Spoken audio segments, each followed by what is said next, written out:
Good afternoon, ladies and gentlemen, and welcome to yet another video where I share my probably unwanted opinions on anime. Recently, I have been reading some of the older comments on my channel, particularly the ones of my One Piece vs Dragon Ball videos. There are a pretty substantial amount of comments that say something along the lines of Luffy being able to beat Goku. This got me thinking that, maybe I was wrong, maybe I missed something. So I spent the last couple of days looking more into it, and man, was I surprised by what I found. Seems like I was completely right after all. There is no universe in existence where Luffy would be able to beat Goku, not A1. So for today's video, I will be covering why that is. Because I personally don't see why this topic seems so controversial or difficult, to be completely honest. I probably also won't make this video very long, because again, I don't think I could spend an hour talking about something so seemingly clear-cut as this. But before I start, I feel I need to say this, because if I don't, everyone is just going to say I like Dragon Ball better, and that's why I think Luffy can't win. I am not going to use any type of personal bias in this video. It is true that I like Dragon Ball more than I like One Piece, but I am not at all against saying other characters can beat Goku if they actually can, that is. I mean, I've personally made videos on several characters whom I think could shit on the entire Dragon Ball verse for crying out loud. But with that out of the way, let's begin with the most obvious clear-cut reason why Luffy, at least the way he is now, can never beat Goku.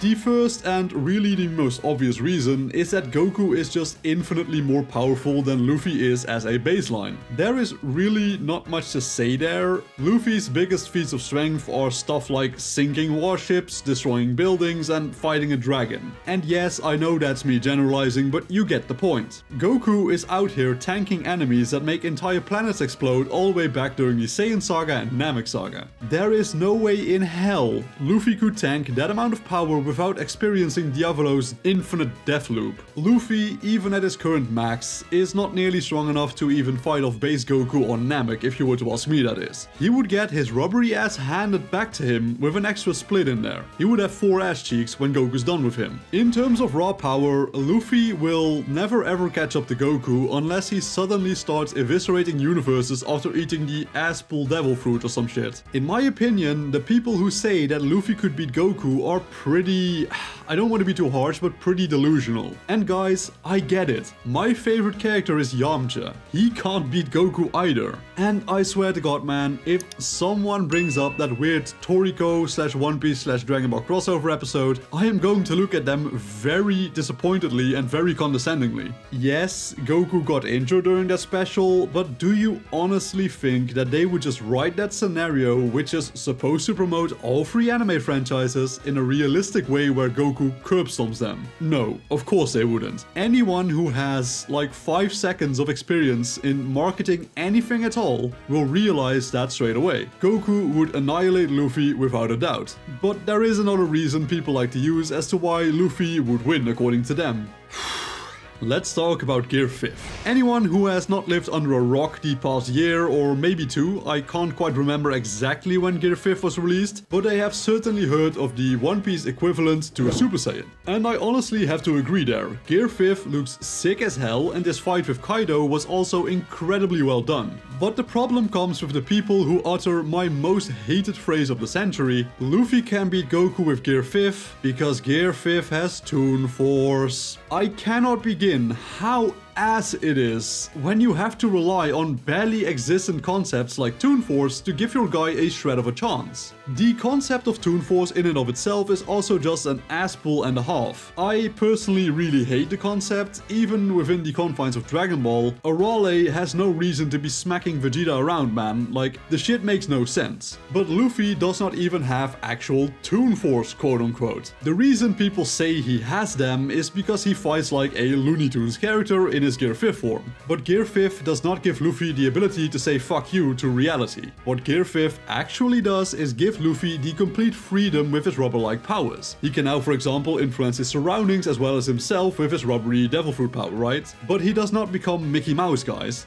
The strongest arguments people tend to have are that Luffy can't be damaged by Goku's physical attacks, which does have some merit to it. His rubbery body would definitely limit the impact of physical attacks to some degree, there's no real doubt about that, even in my mind, right? But what makes you think Goku can't just pierce through that. We don't know how far Luffy can stretch his body, but we can fairly assume he must have some type of limit to how far he can do that. And well, Goku can theoretically just fly into him and cover like 20 planets of distance in 0.4 seconds and blow right through him. Imagine that scene where he destroys that rubbery bio-warrior in the world's strongest, except like 10 times worse. And even if you refuse to believe that he could do that, fair, right? Fair to you. But what is Luffy going to do against a Kamehameha that eviscerates each and every single one of his cells, just like what Gohan did to Cell? Man, rubber body or not, Luffy is dying to that, and you can also just make Goku instant transmission his ass into the dead of space or something, like, you see what I mean?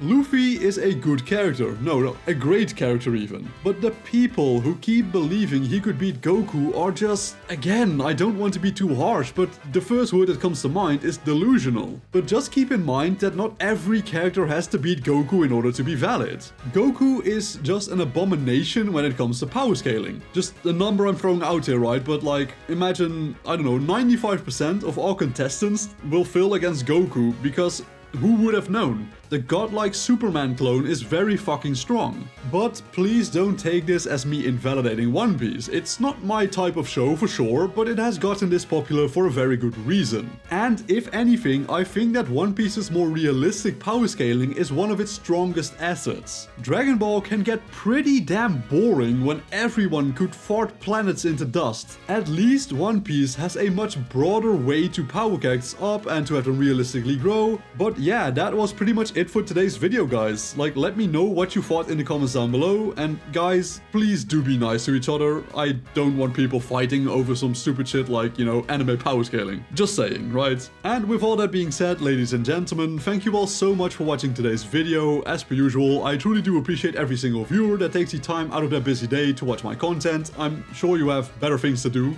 Like, well, pretty much everything is a better thing to do than watch my content, but it still makes me very happy to know that even a handful of people enjoy the content I produce. So if you would like to see more of my content in the future, please consider clicking the subscribe button and turning on all notifications for my channel. I would also really appreciate it if you would consider liking this video and maybe even watching another one of my videos that is probably somewhere on the side, down there, somewhere. But yeah, work hard, study well and eat and sleep plenty, and I will see you all again in the next video. Peace out.